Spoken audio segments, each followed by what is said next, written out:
तो हाँ जी दोस्तों, welcome back to Sigma institute of excellence. मैं आपका दोस्त, आपका भाई विवेक। अपने चैप्टर नंबर 10 पढ़ रहे थे लॉ के अंदर। तो पिछले लेक्चर में अपने रिवाइज नहीं कर पाए थे, अपने इस लेक्चर में एक बार क्विक रिवीजन कर लेते थे अपने ने क्या क्या पढ़ा था, फिर अपने नेक्स्ट टॉपिक पे पढ़ेंगे फटाक से। तो अपने ने देखा था कि हाँ, एक पर्सन या फिर जो भी फर्म का पार्टनर है उसका एक इंडिविजुअल लिमिट होता है कि वो बेस कंपनी से ज्यादा का अपॉइंटमेंट कंसीडर नहीं कर सकता। एंड उसके अंदर अपने को बताया था कि ओपीसी को काउंट नहीं करेंगे, स्मॉल कंपनी को काउंट नहीं करेंगे, प्राइवेट कंपनी को, एंड साथ ही साथ गवर्नमेंट कंपनी को भी हम ये 20 की लिमिट काउंट करने के लिए इनको कंसीडर नहीं करेंगे, बाकी सबको कंसीडर करेंगे। प्राइवेट कंपनी के लिए एक क्राइटेरिया था कि अगर तुमने 137 का कॉन्ट्रावेंशन नहीं करा है, 97 का कॉन्ट्रावेंशन नहीं करा है, देन एंड देन ओनली तुम्हें जो है ये वाली चीजों का फायदा मिलेगा और एल्स नहीं मिलेगा। फिर अपने ने इस चीज के ऊपर केस स्टडी देखा था कि हाँ, एक एक इंडिविजुअल का जो है लिमिट 20-20 होता है, तो टोटल 60 लिमिट होता है, जिसमें से 20 एग्जॉस्ट हो चुका था, इसलिए 40 बच रहा था। एंड फिर अपने ने इंडिविजुअल क्राइटेरिया के हिसाब से भी उनका लिमिट निकाल दिया था। फिर अपने ने आई पॉइंट में देखा था कि अगर कोई भी चीज से कोई एक पर्सन जो है वो कन्विक्टेड है बाय द कोर्ट, यानी उसे किसी भी चीज के लिए गिल्टी पाया गया है एंड अभी भी उसको 10 साल नहीं हुए उस चीज को, तो वो ऑडिटर नहीं बन सकता। सिमिलरली 144 की सर्विसेज अगर कोई पर्सन ने डायरेक्टली या इनडायरेक्टली रेंडर करी है, या फिर कंपनी को या फिर कंपनी को या फिर कंपनी के सब्सिडरी को या फिर कंपनी की होल्डिंग को, देन तुम ऑडिटर नहीं बन सकते। अब 144 क्या बोलता है वो अपने आज ही देखेंगे कि क्या बोलता है। फिर अपने को बोला गया था कि अगर किसी भी तरीके से ऐसा लगता है कि हमने अपॉइंट कर लिया, उसके बाद ऐसा लगता है कि भाई तुम डिस्क्वालिफाइड हो, तो तुम्हें वो जो है उस चीज की वैकेंसी कर देनी पड़ेगी, जिसको हम कैजुअल वैकेंसी कहते हैं, यानी सिंपली तुम्हें वो जगह छोड़ देनी पड़ेगी। रेम्युनरेशन के अंदर दो चीज देखी थी अपने ने, दो चीज के अंदर क्या बताई थी। पहली थी यही कि सब्सिक्वेंट ऑडिटर को कौन रेम्युनरेशन फिक्स करता है, तो अपनी जनरल मीटिंग में फिक्स करते हैं, या फिर जनरल मीटिंग में एक क्राइटेरिया फिक्स कर लेते हैं कि हाँ, किस हिसाब से इनका रेम्युनरेशन फिक्स किया जाएगा। देन फर्स्ट ऑडिटर के बीच के अंदर बताया गया था कि फर्स्ट ऑडिटर का जो भी रेम्युनरेशन होगा वो अपना बोर्ड डिसाइड करेगा।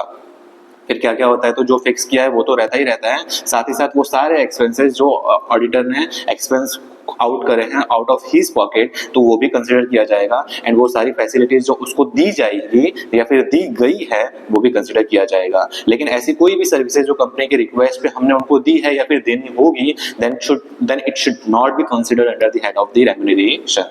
ठीक है, ये वाली चीज अपने ने देखी थी। फिर 143 के अंदर अपने ने उसकी पावर देखी थी कि ऑडिटर की पावर क्या होती है। तो ऑडिटर की ये पावर होती है कि वो सारे अकाउंट, सारे वाउचर्स को जो है एक्सेस कर सकता है, भले ही वो रजिस्टर्ड ऑफिस पे हो या फिर किसी भी जगह पे हो, उससे कोई फर्क नहीं पड़ता। At all time we can access as an auditor every books and account of the company. Then secondly बोला गया था कि अपने को एंटाइटल है कि हम कोई भी इंफॉर्मेशन, कोई भी एक्सप्लेनेशन हम ऑफिसर से मांग सकते हैं, हमें जब भी ठीक लगे उस हिसाब से। देन अपने को बताया था access to record of all its subsidiaries. अगर हमें कंसोलिडेशन करना है for the financial year, of the financial statement, तो हम सब्सिडरीज या फिर एसोसिएट का जो है उनका भी रिकॉर्ड एक्सेस कर सकते हैं for the purpose of consolidation of the financial statement. फिर हमारी ड्यूटीज क्या होती है, तो हमें ये देखना होगा कि जो भी लोन्स एंड एडवांसेस दी हैं क्या वो प्रॉपर्ली सिक्योर्ड है कि नहीं है, एंड उनका जो भी टर्म है क्या वो प्रेजुडिशियल तो नहीं है ना कंपनी के इंटरेस्ट की या फिर मेंबर के इंटरेस्ट की। फिर जो भी बुक्स ऑफ अकाउंट में हमने मेनली ट्रांजैक्शन किए, that should not be prejudicial to the interest of the company. फिर अगर तुम इन्वेस्टमेंट कंपनी नहीं हो, बैंकिंग कंपनी नहीं हो, तो तुमने किसी भी तरीके से जो भी तुम्हारे पास शेयर्स है, डिबेंचर्स है, अदर सिक्योरिटीज है, बुक प्राइस है, यानी जो भी तुमने परचेज प्राइस से है उससे लेस में तुमने बेचा है, तो वो भी चीज बताओ कि भाई ये कौन सी बात है। भाई तुमने 10,000 में खरीदा, तुम 9,000 में बेच रहे हो, क्या तुम्हें कोई तौरे वाले पड़े हैं।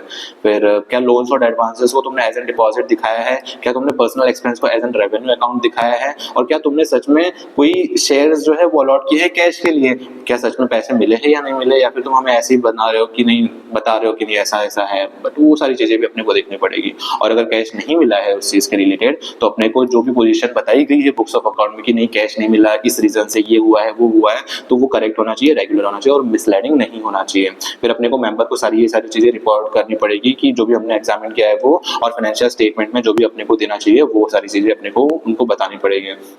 ये वाली चीज अपने देखे थे। फिर अपने देखे थे कि भाई हमें जो भी इंफॉर्मेशन ऑब्टेन करनी चाहिए और जो भी सर्च करनी चाहिए, क्या हमने वो सारी की है हमारे बेस्ट ऑफ द नॉलेज के हिसाब से। अगर नहीं की है तो उसकी डिटेलिंग दो और उसका क्या इम्पैक्ट आएगा, इफेक्ट आएगा फाइनेंशियल स्टेटमेंट में, वो सारी चीजें भी बताओ। देन अपने ने देखा था कि भाई हमारे ओपिनियन के हिसाब से प्रॉपर बुक मेंटेन किया गया है कंपनी ने, एंड जो भी ब्रांच से हमें बुक्स ऑफ अकाउंट आने चाहिए थे, प्रॉपर रिटर्न आने चाहिए था, वो एडिक्वेट है for the purpose of audit जो हम कंडक्ट करने वाले हैं। फिर अपने ने ये देखा था कि अगर ब्रांच ऑफिस का कोई भी ऑडिट कर रहा है other than the companies auditor, यानी मैं जिस कंपनी का ऑडिट कर रहा हूँ मैं यहाँ पे कर रहा हूँ, बट इनका ब्रांच जो है उनका ऑडिट कोई और कर रहा है, तो वो क्या उन्होंने प्रॉपर डेल्ट करा है सारी चीजों के हिसाब से कि नहीं करा गया है। फिर कंपनी का बैलेंस शीट और प्रॉफिट एंड लॉस अकाउंट जो है वो इन एग्रीमेंट होने चाहिए with the books of account and the return. फिर हमारे ओपिनियन के हिसाब से इन्होंने कंप्लाई करा है नहीं करा है अकाउंटिंग स्टैंडर्ड्स का।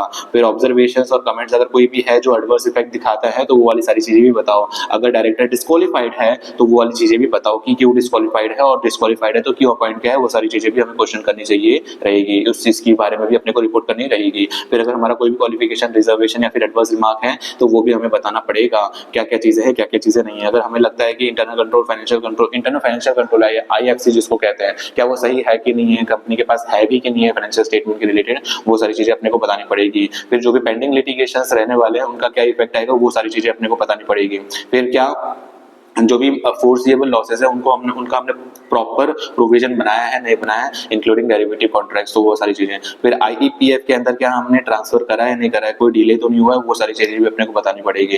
फिर ये वाली चीजें अपने ने देखी थी कि ऐसे किसी भी तरीके से हम फंड जो है किसी दूसरी कंपनी को यानी इंटरमीडिएट कंपनी को जो है वो दे रहे हैं, इंटरमीडिएट कंपनी को हम जो है वो दे रहे हैं, और सो दैट कि वो किसी और जगह इन्वेस्ट करे जिसका अल्टीमेट बेनिफिशियरी मेरे को ही होने वाला है, तो वो वाली चीजें अगर ऐसी है तो मेरे को बताओ। या फिर हम एज एन इंटरमीडिएट कंपनी जो है किसी और से पैसे ले रहे हैं, हमें कोई और पैसे दे रहे हैं, वो सारी चीजें यहाँ के अंदर बताई गई सेकंड पॉइंट के अंदर। फिर हमने जो ऑडिट प्रोसीजर किया है इस बेस पे हमें क्लॉज 1 और क्लॉज 2 सब क्लॉज 1 और सब क्लॉज 2 में कोई भी ऐसी मटेरियल स्टेटमेंट नहीं दिखी है तो उसमें कोई दिक्कत नहीं, वो सारी चीजें अपने को बतानी पड़ेगी। फिर 123 के हिसाब से डिविडेंड डिक्लेयर करना चाहिए, वो 123 के हिसाब से डिविडेंड पे होना चाहिए।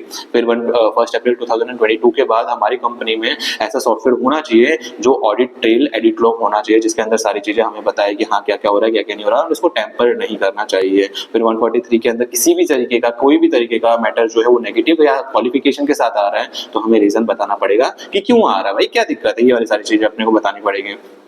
फिर यहाँ पे बस वो बताया गया था कि वो IFC किसके ऊपर कंट्रोल होगा नहीं होगा, OPC पे नहीं काउंट, मतलब OPC चाहे तो नहीं फॉलो करेगी तो भी कोई दिक्कत नहीं, स्मॉल कंपनी पे भी नहीं, या फिर ऐसी कोई प्राइवेट कंपनी जिसका turnover is less than 50 crore and जिसका कोई भी बोरोविंग्स जो है वो लेस देन 25 करोड़ होना चाहिए। ये वाली सारी चीजें अपने ने देखी थी।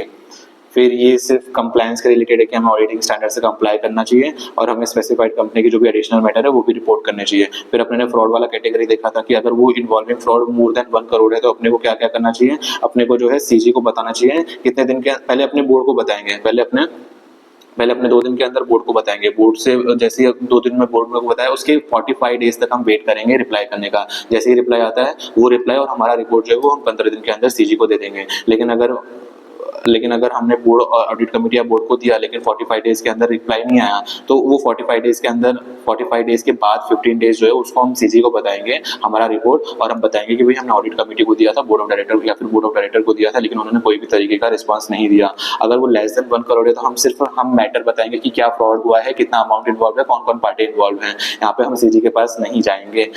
फिर बोर्ड रिपोर्ट के अंदर हम ये सारी चीजें वापस बताएंगे, पार्टी इन्वॉल्व तभी बताएंगे अगर रेमेडियल एक्शन नहीं लिया है, अगर रेमेडियल एक्शन ले लिया है तो हम पार्टी इन्वॉल्व ना बता करके सीधा रेमेडियल एक्शन टेकन जो है वो ले लेंगे। फिर यहाँ पे पेनल्टी देखा था कि लिस्टेड कंपनी में 5 लाख की और अनदर कंपनी की 1 लाख की लिमिट होती है, मतलब पेनल्टी रहती है कॉस्ट अकाउंटेंट ऑडिटर या फिर कंपनी सेक्रेटरी के ऊपर। फिर वाली एग्जांपल देखे थे, ठीक है ना। अपने शुरू करते हैं क्या क्या सीन हमने अभी देखना है। फिर audit of the government company, अब गवर्नमेंट कंपनी का ऑडिट करना है तो उसके अंदर क्या, तो इसकी पावर जो है वो CAG को दी गई है, अपने ने एकदम स्टार्टिंग में पढ़ा था। सबसेक्शन 5 प्रोवाइड करता है कि अगर हमें गवर्नमेंट कंपनी का इन केस ऑफ गवर्नमेंट कंपनी या फिर ऐसी कोई कंपनी या डायरेक्टली इनडायरेक्टली सेंट्रल गवर्नमेंट या फिर स्टेट गवर्नमेंट या फिर गवर्नमेंट या फिर पार्टली, ये लैंग्वेज अपने ने एकदम स्टार्टिंग में पढ़ ली थी। इनडायरेक्टली या डायरेक्टली गवर्नमेंट का कंट्रोल है तो उसका पावर जो है वो CAG के पास रहता है for the purpose of audit. तो CAG एक ऑडिटर अपॉइंट करेगा 139(5) के हिसाब से या फिर 139(7) के हिसाब से, ये फर्स्ट ऑडिटर और वो सब्सिक्वेंट ऑडिटर वाला प्रोविजन कह रहा है।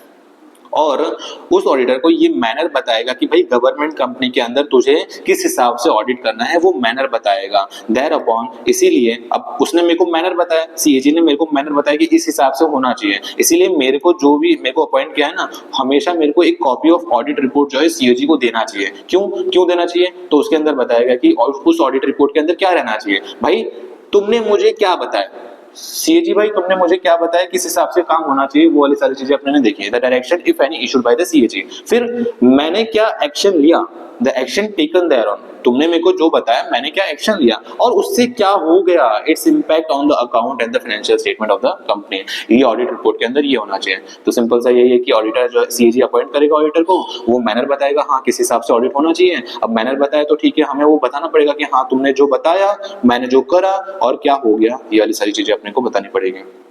एकदम सिंपल सेक्शन है, इतना कोई खास भी नहीं है, एकदम फटाफट अपने ये सारी चीजें खत्म कर देते हैं। Now comment by CAG and supplementary audit, ये क्या होता है? तो सबसेक्शन 6 प्रोवाइड करता है सीएजी के पास पावर है within 60 days from the date of the receipt of the audit कि वो एक सप्लीमेंट्री ऑडिट करा सकता है। यानी क्या हुआ कि मैंने इस डे पे ऑडिट रिपोर्ट फाइल करके दे दिया सीएजी को कि भाई ले भाई सीएजी ये तुम्हारा ऑडिट रिपोर्ट मैंने तेरे को दे दिया, इसके अंदर मैंने सारा बता दिया कि भाई तुमने क्या बताया, मैंने क्या किया और क्या हो गया। इसके 60 डेज के अंदर तक सीएजी के पास ये पावर है कि वो एक सप्लीमेंट्री ऑडिट करा सकता है।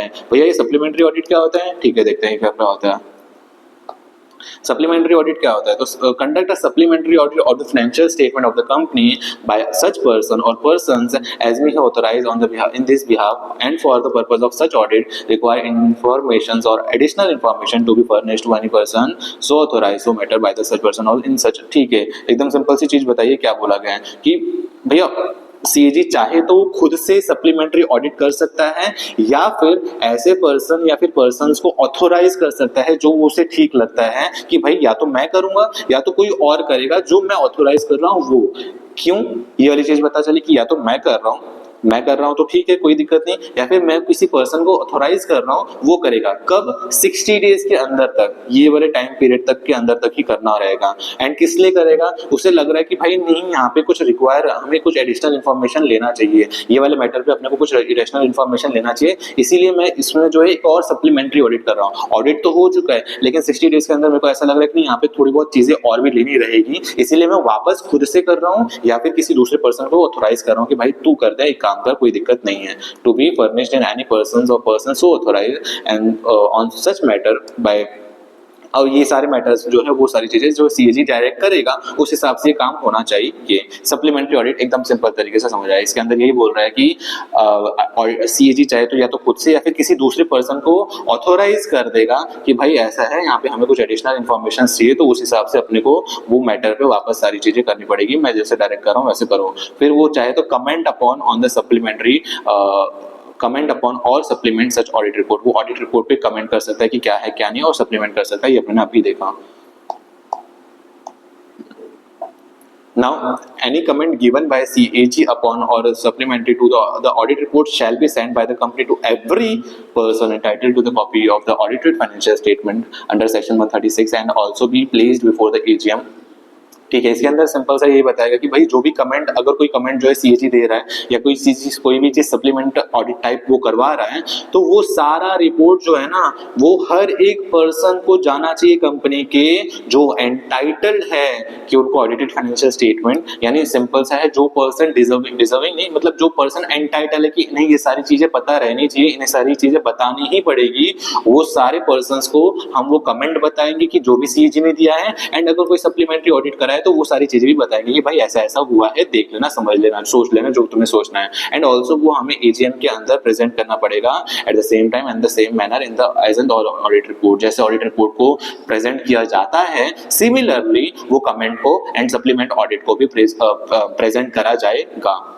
एकदम सिंपल। ये तो था कि जब सीएजी के पास वो रिपोर्ट आ जाती है उसके 60 डेज के अंदर का क्राइटेरिया, उसे कहते हैं सप्लीमेंट ऑडिट।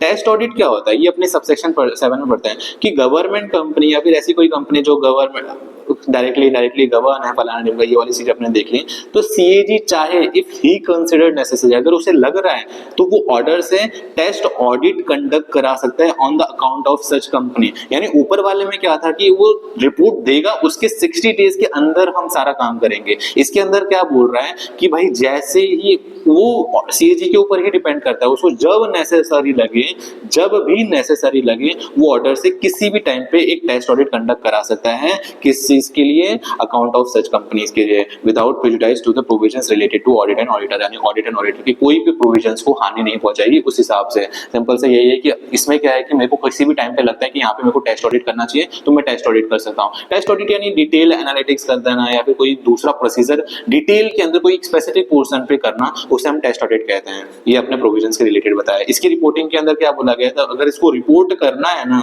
तो उसके लिए सीएजी का जो भी एक्ट है ना, सीएजी का जो भी एक्ट है 1971 का, उसका सेक्शन 19A लगता है। वो अपने सिलेबस में नहीं है, यहाँ पे जस्ट मेंशन करा है तो अपने वो सिर्फ समझ लेते हैं कि क्या बोला है, बाकी डिटेल में नहीं जानना अपने को, ये अपने सिलेबस के अंदर है ही नहीं। सिंपल सा यही है कि यहाँ पे टेस्ट ऑडिट में क्या बोला गया कि उसे जब भी नेसेसरी लगे वो उसका डिटेल जो है वो टेस्ट ऑडिट कर सकता है, और उसका रिपोर्टिंग का क्राइटेरिया जो रहने वाला है वो सेक्शन नंबर 19A के हिसाब से रहने वाला है of the controller and auditor general act 1971। ये वाली चीज अपने को समझ आ गई होगी।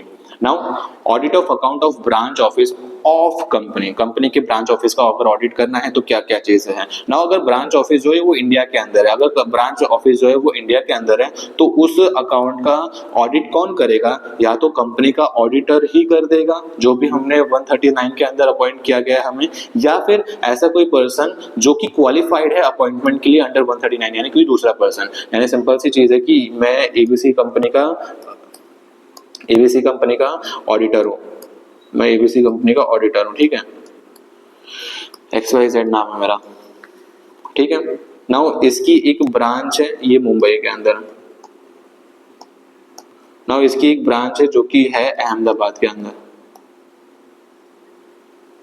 इसके अंदर क्या है कि अब इसका ऑडिट कौन करेगा, क्योंकि ये तो अब इंडिया के अंदर ही है, तो इसका ऑडिट या तो चाहूँ तो मैं ही कर सकता हूँ, क्योंकि मैं इसके अंदर रजिस्टर्ड हुआ था 139 के हिसाब से मैं अपॉइंट हुआ था, मैं चाहूँ तो ये इसी का कर सकता हूँ, मतलब अगर हो सकेगा तो मैं इसका ही कर सकता हूँ। यानी ब्रांच का भी ऑडिट जो है वो मेन कंपनी का ऑडिटर ही कर सकता है, या फिर 139 का अपने ने सेक्शन पढ़ा ही था, उसके अंदर जो भी पर्सन क्वालिफाइड है, दूसरा कोई अनदर पर्सन, यानी समझ लो कि भाई मैंने 139 देखा और मेरे को ऐसा लग रहा है कि मिस्टर राम जो है वो ऑडिटर बन सकता है, तो वो बन जाएगा, उसमें कोई दिक्कत है, यानी दोनों में से कोई बन जाएगा, भाई कोई दिक्कत नहीं है, हमें कोई भी जेलसी नहीं हो रही है, तो मैं जो जिसको अपॉइंट करना है करो, कोई दिक्कत नहीं है। तो ये था कि जब वो इंडिया के अंदर है, लेकिन अगर वो आउटसाइड इंडिया है तो भी क्या होगा, तो अगर वो ब्रांच जो है जो सिचुएटेड है आउटसाइड इंडिया, यानी समझ लो यूएसए के अंदर है, या समझ लो यूके के अंदर है, या फिर कनाडा के अंदर कहीं भी है, तो उस ब्रांच का ऑडिट कौन करेगा, तो सीधी सी बात है या तो मैं ही कर लूंगा, मेरे को कोई दिक्कत नहीं है भाई, मेरे को तुम मौका दो मैं कर दूंगा, या फिर कोई दूसरा अकाउंटेंट, यानी वही वाला क्राइटेरिया कि वो कोई दूसरे तरीके से अपॉइंट हो जाएगा, वो वाला क्राइटेरिया, या फिर by any other person duly qualified to act as an auditor of the account of the branch office in accordance with the law of that country. यानी अगर वो यूएसए के अंदर समझ लो उसका ब्रांच है, यूएसए के अंदर सीए की कैटेगरी के अंदर समझ लो सीपीए होता है, तो वो सीपीए उस ब्रांच का ऑडिट कर सकता है, उस लॉ के उस कंट्री के लॉ के हिसाब से जो भी सीए होना वाला होता है वो उस ब्रांच का ऑडिट कर सकता है। यहाँ पे 3 क्राइटेरिया अपने को दे रखे हैं, कोई दिक्कत नहीं है। यानी अगर इंडिया के अंदर है तो मैं कर सकता हूँ, या फिर कोई ऐसा पर्सन जो कि ड्यूली क्वालिफाइड है वो काम कर सकता है, ठीक है, 139 के हिसाब से। ब्रांच ऑफिस के अंदर जो आउटसाइड इंडिया है मैं कर सकता हूँ, या दूसरा कोई पर्सन कर सकता है, या फिर कोई ऐसा पर्सन जो उस कंट्री के हिसाब से हो जाना चाहिए एज एन ऑडिटर बन सकता है, एज एन ऑडिटर वो काम कर सकता है, ठीक है। Now, duties and power of the company's auditor with reference to the audit of the branch and the branch of the auditor. Now, उसकी duties क्या है branch auditor के related? तो भाई duties and power of the companies auditor, यानी मेरी जो power है, मेरी जो ड्यूटीज है with reference to audit of the branch के रिलेटेड जो भी मेरी ड्यूटीज है, जो भी मेरे पावर्स हैं, वो सेम तरीके के हैं जो 143 के अंदर अपने सबसेक्शन 1 के से लेकर के सबसेक्शन 4 तक देखा था। यानी 143 अपने ने जो पढ़ा और सबसेक्शन 1 से लेकर के सबसेक्शन 4 तक जो भी अपने ने प्रोविजंस पढ़े, सिंपली वो सारे अप्लाई यहाँ पे भी होंगे, यानी मुटेंडिस जो अपने को यहाँ पे भी अप्लाई किया जाएगा, यानी इक्वल फुटिंग पे अपने को अप्लाई किया जाएगा। द ब्रांच ऑडिटर, अब ब्रांच का ऑडिटर जो है उसे क्या करना चाहिए, कंपनी के ऑडिटर को सारी रिपोर्ट जो है वो सबमिट करनी चाहिए, कि ये अपने ने उस रिपोर्ट के अंदर भी पढ़ा था कि ब्रांच के ऑडिटर को हमें जो है कंपनीज के ऑडिटर को वो रिपोर्ट जो है देनी चाहिए। Now the provisions regarding reporting of the fraud by the auditor shall also extend. अब अपने देखा था कि अगर कोई फ्रॉड हो रहा है तो अपने ने सबसेक्शन 12 के अंदर देखा था कि कोई फ्रॉड हो रहा है तो उसको किस तरीके से रिपोर्टिंग करना चाहिए। तो अगर तुम्हें ब्रांच के अंदर भी कोई दिख रहा है तो वो ब्रांच का ऑडिटर के ऊपर भी सेम प्रोविजन लगेगा जो सबसेक्शन 12 के अंदर हमें लगा था। यानी ये भाई लॉ तो सबके लिए कॉमन ही रहने वाला है, तुम ब्रांच ऑडिटर हो या फिर मेन कंपनी का ऑडिटर हो तो तुम ऑडिटर ही, तो उसके ऊपर जो भी प्रोविजंस लगने वाले रहेंगे एज पर दी एक्ट वो भी उसके ऊपर लगेंगे, वहां पे कोई भी तरीके की एक्सेप्शंस नहीं रहने वाली है। ठीक है, ये वाली चीज थी कि अपने ब्रांच के रिलेटेड या फिर ब्रांच ऑडिटर का रिलेटेड क्या ड्यूटीज रहने वाली है वो वाली चीजें देखी थी। अब now applications of the provisions of section 143 to cost accountant. अब अपने ने जो 143 देखा ना, duties and power of the auditor, अपने ने सेक्शन नंबर 143 यही पढ़ा था। तो ये प्रोविजंस किस किस के ऊपर अप्लाई होता है, तो ये प्रोविजंस जो है शेल मुटांडिस मुटेंडिस अप्लाई। मुटांडिस मुटेंडिस यानी तुम समझ लो ऐसा होगा इक्वल फुटिंग पे, इक्वल फुटिंग यानी सेम तरीके से वो कॉस्ट अकाउंटेंट पे भी अप्लाई होगा जो कि 148 के अंदर कॉस्ट ऑडिट करने वाला है, या फिर कंपनी सेक्रेटरी के ऊपर भी लगेगा जो इन प्रैक्टिस है और वो सेक्रेटरियल ऑडिट कर रहा है अंडर सेक्शन 204। ये वाली चीज अपने को देखनी पड़ेगी कि 143 ये दोनों पे भी अप्लाई होने वाला है। ये वाली सारी चीजें और कोई दिक्कत नहीं है। नाउ अपने नेक्स्ट सेक्शन पढ़ते हैं। ये अपना 143 अब ऑफिशियली अपना 143 जो है सेक्शन जो है वो कंप्लीट हो गया है। अब अपने शुरू करते हैं सेक्शन नंबर 144 जिसको कहते हैं अपने auditor not to render certain services. ये वाली चीज क्या बोलता है अपने देखते हैं, चलो। An auditor appointed under these acts shall provide the company only such other services as approved by the board of the director or the audit committee as the case may be। यानी auditor को company को वही services देनी चाहिए जो भी board of directors और या फिर ऑडिट कमिटी डिसाइड करे, वही सारी चीजें, और एल्स कुछ नहीं दे सकते। यानी बोर्ड ऑफ डायरेक्टर और ऑडिट कमिटी जो भी सर्विसेज बोले कि भाई ये सर्विसेज देनी है वो सर्विसेज ऑडिटर को कंपनी को देनी चाहिए, ये सिंपल। लेकिन भैया लेकिन भैया ये जो सर्विसेज की बात करी ना तुमने, वो सर्विसेज में ये फलाना ठिमका चीज नहीं आनी चाहिए जो हम पढ़ने जा रहे हैं। Shall not include any of the following services.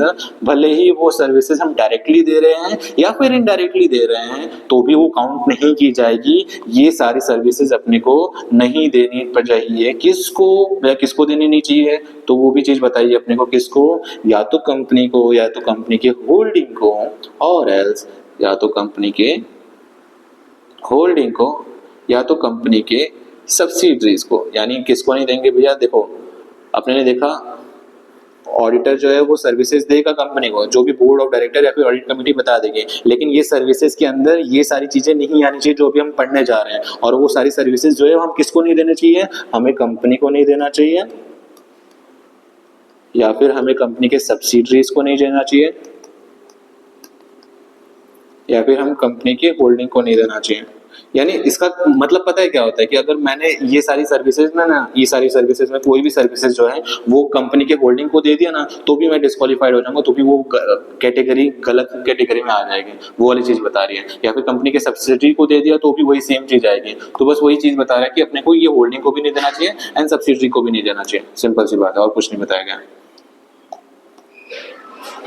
ठीक है, अब वो कौन सी सर्विसेज की बात कर रहे हैं भैया, तो देखो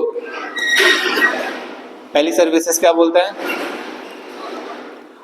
हमें कौन कौन सी सर्विसेज नहीं देनी चाहिए। तो भाई मैं अब कंपनी का स्टैट्यूटरी ऑडिटर हूँ, यानी मैं कहीं ना कहीं मेंबर्स के बिहाफ पे काम कर रहा हूँ। मेरे को मेंबर्स को ये बताना कि भाई मैनेजमेंट ने क्या काम करा है, क्या वो सही काम है, क्या वो सारे प्रोविजंस को फॉलो अप करके ये सारी अमाउंट पहुंची है नहीं पहुंची, ये सारी चीजें मेरे को मेंबर्स को यानी शेयर होल्डर्स को बताना है। मेरे को ट्रू एंड फेयर रहना चाहिए, मेरे को किसी भी एंगल से जो है गलत व्यू नहीं देना चाहिए। तो मेरे को ये वाली सर्विसेज नहीं दे सकता अगर मैं स्टैट्यूटरी ऑडिटर हूँ। कौन सी, accounting and bookkeeping services. भाई अकाउंटिंग बुक सर्विसेज कंपनी मतलब क्या होता है पता है, कि मैं कंपनी के अकाउंट या फिर लेजर को मेंटेन कर रहा हूँ। भाई भैया तो ये बात वही हो गई कि तुम ही पेपर बना रहे हो, तुम ही उसको चेक कर रहे हो, और तुम ही मार्क्स दे रहे हो। ये कौन सी बात होती है भाई? ये कोई बात होती है? नहीं ना।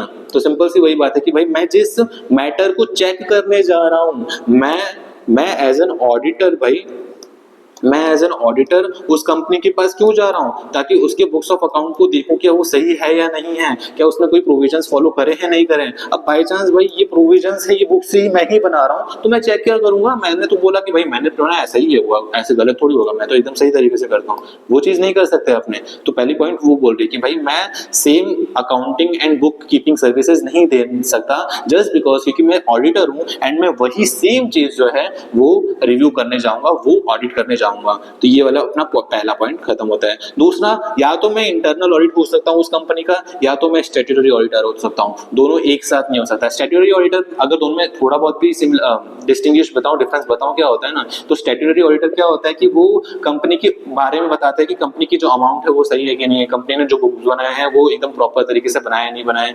उसको सारे रूल्स एंड रेगुलेशन, सारे एक्ट्स जो भी उनके ऊपर अप्लाई हो रहे हैं वो उनका फॉलो अप करा है नहीं करा है। इंटरनल ऑडिट क्या करता है? वो सारे प्रोसेस को देखता है। भाई ये यहाँ पे स्टैंडर्ड ऑन यहाँ पे डेलीगेशंस ऑफ अथॉरिटी होनी चाहिए थी कि क्या वो है कि नहीं है, यहाँ पे एसओपी होना चाहिए था कि क्या वो है कि नहीं है, फिर यहाँ पे अपने को ये प्रोसेस एकदम स्मूथ तरीके से ए टू लेकर के जेड तक जाना चाहिए था कि क्या वो है कि नहीं है। अब मेरे को इंटरनल ऑडिटर को इस बेस के लिए वहां पे अपॉइंट किया जाता है एंड स्टैट्यूटरी ऑडिटर को दूसरे बेस के लिए। और जो है, और एक और क्राइटेरिया बताऊं तो स्टैट्यूटरी ऑडिटर को जो है ना, स्टैट्यूटरी ऑडिटर को कहीं ना कहीं मेंबर्स के पर्सपेक्टिव से अपॉइंट किया जाता है। इंटरनल ऑडिटर को कहीं ना कहीं मैनेजमेंट के पर्सपेक्टिव से अपॉइंट किया जाता है कि वो मैनेजमेंट को हेल्प करता है, वो एज एन मैनेजमेंट की तरह ही काम करता है, वो मैनेजमेंट का ही पार्ट रहता है। ये डिफरेंस है दोनों के अंदर। इसीलिए हम दोनों एक साथ नहीं बन सकते किसी भी कंपनी के अंदर। Now design and implementations of any financial information system, यानी मैं किसी भी कंपनी का अकाउंटिंग सॉफ्टवेयर जो है वो नहीं बना सकता, फाइनेंशियल इंफॉर्मेशंस नहीं बना सकता। यानी समझ लो कि मैं कोई कंपनी में ऑडिट करने गया, वहां पे मेरे को यही बोल रहा है कि भाई एक काम कर, तुम हमारी कंपनी में या तो एसएपी जो है वो ईआरपी सिस्टम ले आ या फिर टैली का सिस्टम ले आ, तो वो चीज भी नहीं कर सकते। हमें उस कंपनी के सॉफ्टवेयर का ऑडिट करना है, उस कंपनी के सॉफ्टवेयर के ट्रांजेक्शन से ऑडिट करने, और मैं वही सेम चीज नहीं बना सकता, ये अपने को रेस्ट्रिक्ट कर रखा है। हम एक्चुअल सर्विसेज भी नहीं दे सकते हैं। एक्चुअल सर्विस यानी क्या होता है कि हम या तो रिस्क कैलकुलेट कर रहे हैं, या इंश्योरेंस की वैल्यूज कैलकुलेट कर रहे हैं, या फिर एम्प्लॉय के रिटायरमेंट बेनिफिट लायबिलिटीज कैलकुलेट कर रहे हैं, वो वाली सारी चीजें। भाई वो सारा काम मैनेजमेंट का है, हमारा काम नहीं, हमें वो सिर्फ ऑडिट करने का काम है। तो ये सर्विसेज भी हम नहीं दे सकते। अगर तुम्हें ये सर्विसेज चाहिए तो किसी दूसरे को अपॉइंट करो, हमें हड़िया मत करो। बात खत्म करते हैं यहाँ पे। फिर मैं इन्वेस्टमेंट एडवाइजरी सर्विसेज भी नहीं दे सकता हूँ। भाई मैं मैनेजमेंट के लिए काम नहीं कर रहा, मैं मैनेजमेंट के बिहाफ पे काम नहीं कर रहा, मैं मेंबर्स के बिहाफ पे काम कर रहा हूँ। ये इन्वेस्टमेंट सर्विसेज भी मेरा देना काम नहीं है, वो मैनेजमेंट के काम है, वो मैनेजमेंट अपना देख लेगा, मेरा काम नहीं है। इन्वेस्टमेंट एडवाइजरी देना या फिर इन्वेस्टमेंट बैंकिंग की सर्विसेज के एडवाइजरी देना, वो मेरा काम नहीं आता। तो उसके लिए प्लीज मेरे पास मत जाओ। इन्वेस्टमेंट बैंकिंग सर्विसेज में समझ लो कि अगर मेरे को आईपीओ रेज, कंपनी को आईपीओ रेज करना है या फिर मर्जर्स एंड एक्विजिशंस करने हैं, तो उसके लिए भाई मैं तुम्हें कुछ नहीं सजेस्ट कर सकता। मैं तुम्हारा ऑडिटर हूँ, तुम्हारा कंसल्टेंट नहीं हो जो ये सारी चीजें दे सकते हैं। तो ये सारी सर्विसेज हम जो है वो कंपनी को नहीं दे सकते। ये वाली सारी चीजें बताई। Now rendering of outsource financial services. Rendering of outsource financial services क्या होता है कि हम जो है समझ लो कि कंपनी का पेरोल हो गया, कंपनी के बिलिंग्स हो गए, वो हम किसी दूसरे को बोल रहे हैं कि भाई तुम किसी दूसरे को हम दे रहे हैं कि भाई ये सारा काम तू करके दे दे। तो वो वाली चीज भी हम एज एन आउटसोर्स नहीं कर सकते हैं। और पता चला कि वो आउटसोर्सिंग का काम ही हमें दे रहा है। आउटसोर्सिंग क्या होता है कि भाई मेरा कोई काम है, मैं खुद ना करके किसी दूसरे से करवा रहा हूँ, वो आउटसोर्सिंग टाइप होता है। इसीलिए कंपनी बोल रहा है कि भाई मेरे पेरोल का काम है, मेरे बिलिंग का काम है, एक काम को रेडी तू ही कर दे। नहीं कर सकता ना भाई, ये वाली सर्विसेज मैं नहीं कर सकता, क्योंकि मेरे को वो सारी चीजें, मेन सोलर रीजन पता है क्या ये सारी 144 सेक्शन बनाने का, कि भाई मैं जिस चीज के लिए काम करने जा रहा हूँ वो चीज मैंने पहले ही करी होगी, तो वो इंडिपेंडेंस को वो कॉन्ट्राडिक्ट करेगा नहीं करेगा, वो वाली चीज यहाँ पे बताई गई। तो मैं आउटसोर्स वाला काम भी नहीं कर सकता उस कंपनी के रिलेटेड। और मैनेजमेंट सर्विसेज में तो भाई कतई नहीं जा सकता मैं। अब मैनेजमेंट में चला गया तो फिर मैं ऑडिटर रहने का मतलब क्या गया, ये वाली चीज बता दी है। या फिर ऐसी कोई भी सर्विसेज जो आगे जाके फर्दर डिस्क्राइब की हुई हो, प्रिस्क्राइब की हुई है। यानी अपने नॉर्मल से पॉइंट देखे कि क्या भाई मैं बुक्स नहीं मेंटेन कर सकता कंपनी के, मैं इंटरनल ऑडिटर नहीं बन सकता, मैं उनके सॉफ्टवेयर नहीं बना सकता, मैं कोई भी तरीके की एक्चुअल सर्विसेज नहीं दे सकता क्या बोलते हैं अपने रिस्क के रिलेटेड हो गया, या फिर इंश्योरेंस वैल्यूज के रिलेटेड हो गया, एम्प्लॉयज के बेनिफिट के रिटायरमेंट जो है होते हैं उनकी लायबिलिटी कैलकुलेट करने के लिए हो गया, वो वाली चीजें मैं उनको एडवाइजरी या फिर इन्वेस्टमेंट बैंकिंग सर्विसेज की एडवाइजरी नहीं दे सकता, मैं उनके आउटसोर्स का काम नहीं कर सकता, मैं उनकी मैनेजमेंट का काम नहीं कर सकता, या फिर ऐसा कोई काम जो बाद में जाकर के प्रिस्क्राइब करें मैं वो काम भी नहीं कर सकता हूँ। ये सारी चीजें बस वो बॉक्स में डब्बे में बना के दे रखी, एक बार रीड कर लेंगे, कोई दिक्कत नहीं है। नाउ क्या बोला गया, student are advise to take note, however no other kind, अभी तक कोई भी अपने ये ऊपर पढ़ा ना कि बाकी जो दूसरी चीज है, बाकी कोई दूसरी चीज है वो बाद में प्रिस्क्राइब कर देंगे तो वो वाली चीज भी इसमें आ जाएगी, अभी तक कोई भी तरीके की ऐसी स्पेसिफाइड चीज नहीं आई है। Here it is worth noting that as per the proviso to section 148(3) no person or firm including LLP appointed under 139 as an auditor of the company shall be appointed for conducting the audit of the cost record।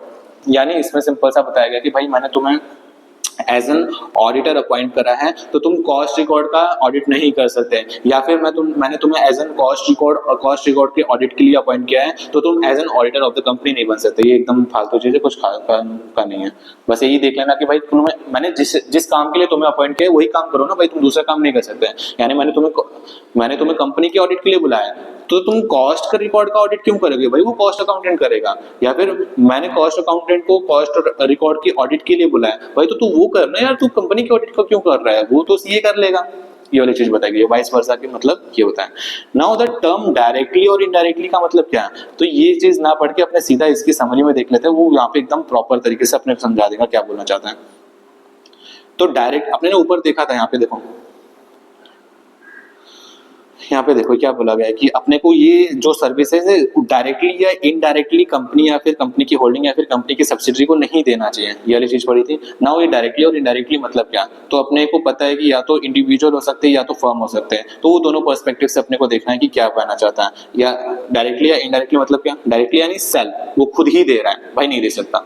Indirectly यानी relative, मेरा relative दे रहा है, नहीं दे सकता भाई। या फिर ऐसा पर्सन कनेक्टेड और एसोसिएटेड विद इंडिविजुअल, यानी मेरे से पर्सन कनेक्टेड है या फिर किसी भी काम से एसोसिएट है तो वो भी नहीं दे सकता भाई। मतलब ऐसा नहीं कि एकदम दूर का रिलेशन, यानी कहीं ना कहीं थोड़ा सा एसोसिएट है, थोड़ा सा कनेक्टेड है इस इंडिविजुअल से, तो तुम नहीं दे सकते। या फिर ऐसी एंटिटी भी नहीं दे सकती जिसके अंडर मेरा सिग्निफिकेंट इन्फ्लुएंस है, यानी ग्रेटर देन 20%, ग्रेटर देन और इक्वल टू 20%। ये चीजें अभी अपने ने फाउंडेशन में पढ़ी थी, सिग्निफिकेंट इन्फ्लुएंस क्या होता है, तो वो चीज अपने को देखनी चाहिए कि भाई वो भी तुम नहीं कर सकते, वो एंटिटी भी डायरेक्टली या इनडायरेक्टली ये सर्विसेज नहीं दे सकता। या फिर ऐसी कोई एंटिटी या फिर ऐसा कोई ब्रांड जिसका ट्रेडमार्क मैं यूज कर रहा हूँ, जिसका ब्रांड मैं यूज कर रहा हूँ, तो वो चीज भी, वो कंपनी भी, वो एंटिटी भी ये सर्विसेज नहीं दे सकती है। यानी इंडिविजुअल की क्राइटेरिया में क्या है, मैं खुद तो नहीं दे सकता, मेरा रिलेटिव नहीं दे सकता, मेरे जान पहचान का जो थोड़ा पास में है, करीबी है, वो नहीं दे सकता, या फिर मेरा किसी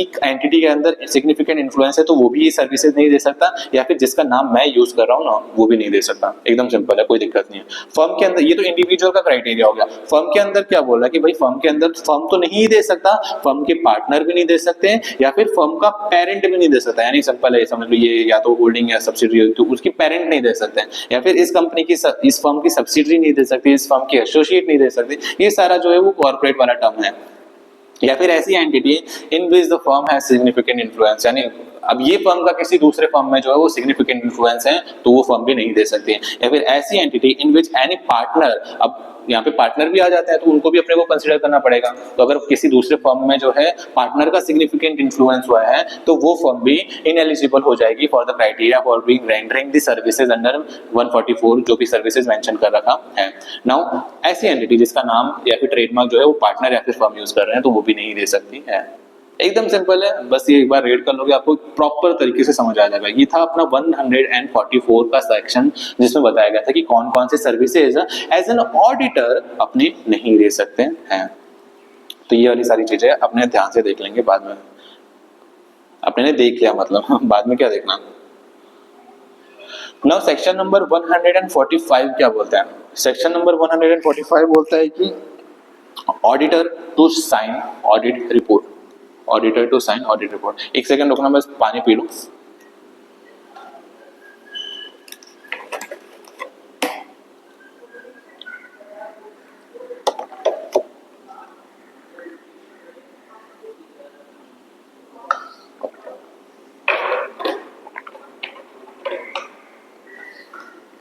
ना सेक्शन 145 क्या बोलता है कि auditor to sign audit report, इसके अंदर क्या बताया गया भी कि ऑडिटर का क्या साइन रिपोर्ट क्या रहने वाला है, रिपोर्ट में साइन कौन करने वाला है, वो सारी चीजें बताई गई हैं। Section 145 of the companies act provide करता है कि for the auditor to sign audit report etcetera the person appointed as an auditor of the company shall sign the auditor report और साइन और certified any other document of the company in accordance with the provisions of the subsection 2 of the section 141। यानी simple से बताया गया कि भाई जिस कोई पर्सन को एज एन ऑडिटर हमने अपॉइंट करा है वो जो है ऑडिटर रिपोर्ट साइन करेगा या फिर साइन करेगा या सर्टिफाई करेगा वो दूसरे डॉक्यूमेंट जो भी कंपनी के रहने वाले हैं वो सारी चीजें, तो वो कौन करेगा, ऑडिटर करेगा। भाई यहाँ पे साइन करने का बस बताया गया कौन करने वाला है, इतना कोई खास सेक्शन भी नहीं है ये बताने की। 144 that is case in case of a firm, अगर फर्म के अंदर बताए तो LLP भी कर देगा, is appointed as an auditor of the company only the partner। हाँ ये भी अपने ने एकदम स्टार्टिंग में ही पढ़ लिया था कि अगर फर्म है या फिर LLP है तो उसके इस क्राइटेरिया के अंदर कौन साइन करेगा, तो भी जो उस फर्म या पार्टनर के अंदर जो उस फर्म या फिर LLP के अंदर जो भी पार्टनर रहने वाले हैं ना वो फर्म के बिहाफ पे साइन करने वाले रहेंगे, एकदम सिंपल है। Now, हाँ ये वाली चीज इंपॉर्टेंट है, the qualification observations or comment on the financial transactions or the matter which have adverse effect on the functioning of the company mentioned in the auditor report shall be read before the company in general meeting shall be open to the inspection. ये क्या बोली गई, बहुत अच्छी चीज है, आपको ध्यान रखनी चाहिए। इसमें शायद केस स्टडी आ जाएगा कि भाई मैं जब कंपनी को ऑडिट कर रहा था ना तो मेरी ऑडिटर रिपोर्ट के अंदर कुछ चीजें हैं क्या कि भाई मैं जब कंपनी के फाइनेंशियल ट्रांजैक्शन को ऑडिट कर रहा था तो उसके अंदर कुछ क्वालिफिकेशन और ऑब्जर्वेशन या फिर कमेंट मेरे को दिखे जो एडवर्स हैं कि भाई मैं बता रहा हूँ कि कंपनी का ये फंक्शनिंग बहुत खराब है, ये चीज ही गलत है, तो वो मेरे को ऑडिट रिपोर्ट के अंदर बतानी ही पड़ेगी, मेंशन करनी पड़ेगी। और अगर मेंशन की है तो वो अपने को जब भी जनरल मीटिंग की जाएगी ना, जब भी जनरल मीटिंग की जाएगी तो उसके सामने वहां पे पढ़ी जाएगी, वो मीटिंग के अंदर सारे लोग होंगे ना तो उनको बताना पड़ेगा भाई देख ये वाली सारी चीजें जो गलत है, ये वाली सारी चीजें कंसिडर करनी पड़ेगी। एंड साथ ही साथ हमें ओपन टू इंस्पेक्शन रखना पड़ेगा कि मेंबर उस चीज को इंस्पेक्ट भी कर सके। मैंने बताया कि भाई यहाँ पे इन्वेंटरी की चीज बहुत गलत हो रही है, यहाँ पे ये प्रोसेस ही पूरा गायब है, यहाँ पे कंफ्यूज होने के चांसेस हैं, तो वो मेंबर्स भी देखेंगे कि हाँ क्या क्या चीज है, वो भी वो सब चीजें पढ़ के देखेंगे। ये वाली सारी चीजें बता रखे, एकदम सिंपल है। Whether entire audit report need to be read before the, क्या सारे ऑडिट रिपोर्ट पढ़ने पड़ेंगे, जो भी ऑडिट रिपोर्ट हमने बनाया है सारा पढ़ना पड़ेगा? भैया नहीं, ऐसा नहीं है। जो भी क्वालिफिकेशंस और कमेंट है, जो भी एडवर्स इफेक्ट बता रहे हैं ना, अपने को सिर्फ वही बताने हैं जनरल मीटिंग के, एंड साथ ही साथ अपने को इंस्पेक्शन के लिए ओपन भी रहना पड़ेगा, जो भी मेंबर्स ऑफ द कंपनी हमें बताएंगे उस हिसाब से। ये था सेक्शन नंबर 145 के अंदर से दो चीज बताई गई कि भाई साइन कौन करेगा, तो साइन ऑडिटर करेगा। अगर एलएलपी या फिर फर्म है तो उसके अंदर एक पार्टनर जो सीए हैं वो फर्म के बिहाफ पे काम करेंगे। दूसरी पॉइंट के अंदर बताया गया था कि अगर हमें कोई भी एडवर्स चीज मिल रही है तो वो हम मेंशन करेंगे ऑडिट रिपोर्ट में, एंड वो मीटिंग के अंदर रीड करेंगे, एंड हम ओपन टू इंस्पेक्शन रहेंगे। जो भी चीज हमें बताई गई आगे के लिए डायरेक्ट करेगी वो वाली चीज भी अपने को लिए ओपन रहने वाले हैं। ये था सेक्शन नंबर 145, एकदम सिंपल, एकदम पप्पू। Now auditor to attend annual general meeting, section number 146 क्या बोलता है कि क्या ऑडिटर ईजीएम अटेंड कर सकता है या नहीं कर सकता? बिल्कुल कर सकता है भाई। तो सारे नोटिस 146 के अंदर ये सारी चीजें बताई गई। तो ईजीएम के रिलेटेड जो भी नोटिसेस हैं, जो भी अदर कम्युनिकेशंस है ना, वो ऑडिटर को बताना ही पड़ेगा। Shall be forwarded to the auditor, कि भाई उन्हें बताना पड़ेगा, भाई ऑडिटर साहब इस दिन को हमने एजीएम रखा है, आप प्लीज आ जाना। ये चीज हमें बतानी ही पड़ेगी। उसमें वो कोई ऐसे बोलते हैं ना ऑप्शनल कैटेगरी के अंदर नहीं रखा है, हमें जाना ही चाहिए। ये वाली चीज बताएगी, हमें बताना ही पड़ेगा, ये वाली सारी चीज बताई गई है। तो उस चीज के रिलेटेड जो भी नोटिस है, जो भी कम्युनिकेशंस है, वो अपने को जो है फॉरवर्ड कर दी जाएगी, कर देनी पड़ेगी बाय द कंपनीज। नाउ ये हमारे ऊपर ऑप्शन है कि ऑडिटर चाहे तो खुद अटेंड कर सकता है एजीएम, या फिर कोई रिप्रेजेंटेटिव को भेज सकता है कि यार मैं नहीं जा पा रहा, एक काम करता हूं मैं मिस्टर राम को भेज सकता हूं, जो who shall be qualified to be an auditor any general meeting। यानी हम चाहे तो खुद जा सकते हैं, अगर हम नहीं जा पाए कोई क्राइटेरिया के हिसाब से, हम अदर पर्सन को ऑथोराइज कर देंगे, हम उस पर्सन को भेज देंगे एज एन अपॉइंट भी एज एन रिप्रेजेंटेटिव, लेकिन द ओनली क्राइटेरिया कि ये भी सीए होना चाहिए। अगर ये सीए नहीं रहा तो हम इसको नहीं भेज सकते हैं। यहाँ पे साफ साफ लिखा है कि हम रिप्रेजेंटेटिव को भेज सकते हैं, नो डाउट, लेकिन who shall also be qualified to be an auditor. अब ऑडिटर कौन बन सकता है भाई? सीए बन सकता है ना, वो वाली चीज है। तो हम ये काम कर सकते हैं, लेकिन ये भी तभी कर सकते हैं जब कंपनी ने एग्जाम्प्ट ना कर रखा हो, तभी ये काम कर सकते हैं, वरना तो हमें ही जाना पड़ेगा। एकदम सिंपल है। और ऑडिटर के पास ये पावर है कि भाई उसकी बात जो है वो मीटिंग के अंदर सुनेगी, सबको उनकी बात सुननी चाहिए। तो auditor shall have the right to be heard, उन्हें बात सुननी पड़ेगी इस ऑडिटर की बात। तो सिंपल सा है कि ऑडिटर को जो है ना सारी नोटिसेस जो है वो जनरल मीटिंग के बारे में बतानी पड़ेगी, फिर वो जो है खुद अटेंड कर सकता है या फिर किसी रिप्रेजेंटेटिव को भेज सकता है, और उसके पास सारे बिजनेस कंसर्निंग के रिलेटेड उसके पास राइट है कि वो उसको सुन सकते हैं। एकदम सिंपल है, बहुत पक्को। नाउ एग्जांपल 13 क्या बोलता है कि मॉडर्न फर्नीचर लिमिटेड है जो एजीएम जो है वो कन्वे कर रहा है ऑन 21st of March 2024, और इस notice of the same was not served at auditor. Auditor को नहीं बताया कि ऐसी ऐसी कोई चीज है, ऐसी ऐसी कोई चीज हम करने वाले हैं। तो क्या वो गलत किया या सही किया? ऑब्वियसली गलत किया। Since company is obligated under section 146 to forward a notice of general meeting as to the auditor as well, hence no non-serving of the notice to the auditor by MFL is in contravention to 146 and liable for the penalty under section 147। यानी उसने comply नहीं किया तो वो 147 के अंदर लपेट लेंगे। Illustration देख लेते हैं। Regarding the general meeting for which the notice is served on auditor, regarding the general meeting, आपने जो भी जनरल मीटिंग के रिलेटेड जो भी नोटिस सर्व किए उसके अंदर क्या होता है, क्या ऑडिटर को मैंडेटरी है कि वो अपॉइंट मतलब जनरल मीटिंग अटेंड करे? तो उस पहला एक क्वेश्चन ये पूछा है। और अगर हाँ जरूरी है तो क्या वो रिक्वायर्ड है कि वो पर्सनली अटेंड करें? तो इसका आंसर क्या है? तो answer to the first is yes. यानी ये वाला जो क्राइटेरिया है ना कि क्या उसको मैंडेटरी है कि वो अपॉइंट करेगा, मतलब अटेंड करेगा कि नहीं करेगा, तो इसके लिए हाँ उसे अटेंड करना ही पड़ेगा जनरल मीटिंग में। लेकिन ये जो दूसरा है ना, क्या उसे पर्सनली अटेंड करना पड़ेगा? तो ऐसा नहीं है। While no in the second case because as per the 146 act हम चाहे तो खुद जो है वो अटेंड कर सकते हैं या फिर हम किसी दूसरे को अपॉइंट कर सकते हैं जो सीए होना चाहिए। लेकिन ये भी तभी कर सकते हैं जब वो कंपनी ने एग्जेम्प्ट ना कर रखा हो ये क्राइटेरिया को। यानी कंपनी ने ये सिंपल तो बोल दिया कि भाई तुम्हें खुद ही आना पड़ेगा, तुम किसी रिप्रेजेंटेटिव को नहीं भेज सकते हैं, तो उस क्राइटेरिया में अपने को खुद ही जाना पड़ेगा। ठीक है, चलो एक बार देख लेना जो भी है। Now punishment for the contravention, ये वाली चीज क्या बता रही है, ये वाली चीज एकदम फटाक से देख लेते हैं। इसमें अब 147 जो सेक्शन है ना वो पूरा सिर्फ पनिशमेंट के रिलेटेड बात कर रहा है। तो यहाँ पे क्या किया पता है, यहाँ पे कंपनी की पेनल्टी लिखी है, वो पूरे वर्डिंग्स में लिखा है। यहाँ पे अगर ऑफिसर इन्वॉल्व है तो उसकी पेनल्टी सारी चीजें ऐसे लिखी है एंड उसका समरी बना दिया। तो अपने सीधा समरी ना पढ़ ले, ये बिन फालतू में इतना वर्डिंग्स क्यों देखने जाए। तो सिंपल सा बात है कि अगर हम पेनल्टी वाला सेक्शन पे आ चुके हैं, सेक्शन 147 के अंदर अगर कोई भी कॉन्ट्रावेंशन कर रहे हैं ना तो उसके अंदर क्या क्राइटेरिया हो सकता है वो वाली चीज बता रखी है। तो अगर कंपनी जो है वो सेक्शन 139 से लेकर के 146 का कॉन्ट्रावेंशन कर रही है, बोथ इंक्लूसिव यानी सेक्शन नंबर 139 को भी कंसिडर किया जाएगा एंड सेक्शन नंबर 146 को भी कंसिडर किया जाएगा। इसको बोथ इंक्लूसिव कहते हैं। तो अगर इसका कॉन्ट्रावेंशन किया ना तो उसको मिनिमम 25,000 तक का लायबिलिटी आ सकता है और मैक्सिमम 5 लाख तक की लिमिटेड 5 लाख तक की लायबिलिटी आ सकती है, 5 लाख तक का पेनल्टी आ सकता है। ये हो गई कंपनी की बात। लेकिन अगर वो कंपनी का कोई ऑफिसर इन्वॉल्व है तो मिनिमम 10,000 है और मैक्सिमम 1 लाख है। किस चीज के लिए? 139 से लेकर के 146 तक के कॉन्ट्रावेंशन के लिए, जिसके अंदर 139 को भी कंसिडर किया जाएगा एंड 146 को भी कंसिडर किया जाएगा। एकदम सिंपल। यानी कंपनी ने डिफॉल्ट किया 25,000 मिनिमम, 5 लाख मैक्सिमम, यानी उसके ऑफिसर ने डिफॉल्ट करा तो 10,000 मिनिमम एंड 1 लाख जो है वो मैक्सिमम।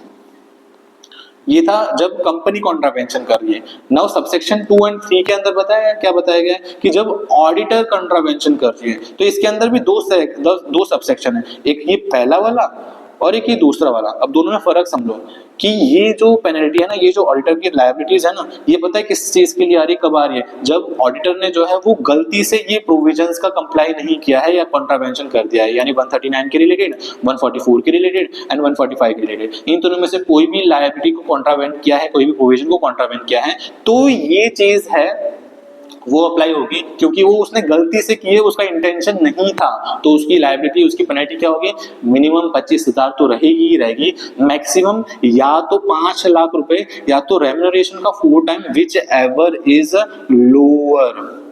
यानी समझो कि ये मिस्टर राम को अपॉइंट करा है ना, मिस्टर राम को अपॉइंट करा है हमने एज एन ऑडिटर, उसकी रेम्यूनरेशन पता है सब कुछ मिला करके 140, अपने ने सेक्शन देखा था 142 के अंदर, उसके अंदर अपने ने रेम्यूनरेशन पढ़ा था कि उसका रेम्यूनरेशन क्या हो सकता है, वो सारा कुछ मिला के उसका रेम्यूनरेशन पता है कितना है, 10 लाख रुपीज, 10 लाख रुपीज। तो अब यहाँ पे क्राइटेरिया समझो, और समझो उसने सेक्शन नंबर 139 का या तो 144 का या तो 145 का कॉन्ट्रावेंशन किया है, तो मिनिमम 25,000 तो लगेगा ही लगेगा फॉर द पेनल्टी, इसमें कोई दिक्कत नहीं है। नाउ मैक्सिमम कितना जा सकता है, तो पहला क्राइटेरिया था मैक्सिमम या तो 5 लाख रुपीज, यानी या तो 5 लाख रुपीज जाएगा, या फिर 4 टाइम्स ऑफ द रेम्यूनरेशन, ये रेम्यूनरेशन जो है 10 लाख, इसका 4 टाइम्स यानी 40 लाख भाई, 40 लाख यानी 40 लाख। ये दोनों में से जो भी लोअर होने वाला है ना, वो हमारा मैक्सिमम जाएगा। लोअर क्या है, 5 लाख, ठीक है, यानी 25,000 से 5 लाख तक का लायबिलिटी रहने वाली है, ये क्राइटेरिया बता रखा है। अगर उसने गलती से ये प्रोविजंस का कॉन्ट्रावेंशन किया है, ये सेकंड वाले प्रोविजन में क्या बताया पता है, कि उसने नोइंगली या फिर जानबूझ के ये प्रोविजन का जो है कॉन्ट्रावेंशन किया है, तो क्या, तो मिनिमम जो है वो 25,000 का 50,000 हो जाएगा, और वो जो यहाँ पे 5 लाख था वो 25 लाख हो जाएगा, और 8 टाइम्स ऑफ द रेम्यूनरेशन हो जाएगा। यानी सेम चीज का अगर एग्जांपल लूं ना, तो ये तो था फर्स्ट वाले केस के अंदर। नाउ सेकंड वाले केस के अंदर पता है क्या है, सेकंड वाले केस के अंदर तो ये 25,000 का 50,000 हो जाएगा, एंड मैक्सिमम क्राइटेरिया के लिए ये क्या हो जाएगा, या तो 25 लाख, या तो ये 40 लाख का, ये 40 लाख का 8 टाइम्स, 40 लाख का 8 टाइम्स, सॉरी 40 लाख नहीं, ये रेम्यूनरेशन इसका कितना है, 10 लाख का, 10 लाख का 8 टाइम्स यानी 10 लाख का 8 टाइम्स कितना हुआ, तो ये हो गया 80 लाख रुपीज। तो 25 लाख या फिर 80 lakh which ever is lower, तो लोअर के अंदर 25 लाख का क्राइटेरिया आ जाएगा, या फिर तो इसीलिए मिनिमम जो होगा वो उसका 50,000 होगा, और मैक्सिमम जो होगा उसका 25 लाख हो जाएगा। ये क्राइटेरिया यहाँ पे बताया गया है, एकदम सिंपल है। तो ये वाली प्रोविजंस इसके अंदर बताई गई है, तो ये एकदम सिंपल सा था। फिर इसके अंदर और दूसरी क्या चीज होती है वो अपने को फटाक से देख लेते हैं, कि अगर हमने कोई भी तरीके से कॉन्ट्रावेंशन किया है, कोई भी तरीके से कन्विक्टेड है ये सारी लायबिलिटीज के अंदर, तो हमें जो है कंपनी को हमारा रेम्यूनरेशन रिफंड करना पड़ेगा। पहला क्राइटेरिया ये, जो भी हमने रेम्यूनरेशन रिसीव किया और हमने कॉन्ट्रावेंशन किया, कन्विक्टेड हुए हैं, तो अपने को कंपनी को सारा रेम्यूनरेशन वापस देना पड़ेगा, एंड हमें सारे डैमेजेस के लिए जो है हमें स्टैट्यूटरी बॉडीज को या अथॉरिटीज को जो है ये सारे पैसे जो भी हमारा गलत आया है ना मिसलीडिंग इन्फॉर्मेशन के लिए, वो अपने को वापस देने पड़ेंगे, पे फॉर द डैमेजेस जो भी कंपनी या स्टैट्यूटरी बॉडी या फिर ऑडिटर अथॉरिटीज या तो मेंबर्स और क्रेडिटर्स ऑफ द कंपनीज जो इनको भी लॉस हुआ है ना इस करेक्ट इन्फॉर्मेशन के हिसाब से, मिसलीडिंग इन्फॉर्मेशन के हिसाब से, वो सारे लोगों को अपने को डैमेजेस पे करने पड़ेंगे।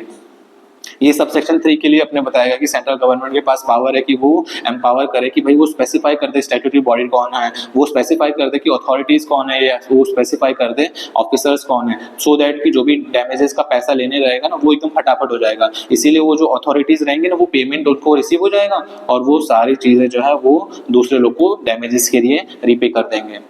ठीक है, ये वाली एकदम सिंपल चीज थी। नाउ सबसेक्शन 5 क्या बोलता है कि contravention by the audit firm, अगर ऑडिट फर्म कॉन्ट्रावेंशन कर रहा है तो क्या चीज बताई गई है, तो अगर ऑडिट फर्म जो है वो कॉन्ट्रावेंशन कर रही है, तो अगर प्रूफ कर दिया गया कि उसके पार्टनर या फिर पार्टनर्स ने जो है वो फ्रॉडलेंट मैनर में काम किया है, तो उनकी लायबिलिटीज है कि वो या तो सिविल एक्ट के अंदर कंसिडर कर देंगे या तो क्रिमिनल एक्ट के अंदर उनको एज एन गिल्टी मान लिया जाएगा जो भी काम उन्होंने करा है। ये वाली सारी चीजें या तो जॉइंटली या तो सिविली जो है वो लायबल रहेंगे। सिंपल सी चीज बताइए कि अगर तुमने फ्रॉडलेंट काम किया है तो तुम्हें या तो सिविल एक्ट के अंदर घसीट लिया जाएगा या तो क्रिमिनल एक्ट के अंदर घसीट लिया जाएगा, सारे पार्टनर या फिर पार्टनर्स को वो वाली चीज बताई गई है। लेकिन अगर समझो कि भाई मैंने कोई भी तरह ये वाली चीज पढ़ा, in case of a criminal liability of a audit firm in respect of the liability other than fine the concern partner of the or partner who acted in a fraudulent manner or abetted, यानी ये वाली चीज पता है क्या बोल रहे हैं कि समझ लो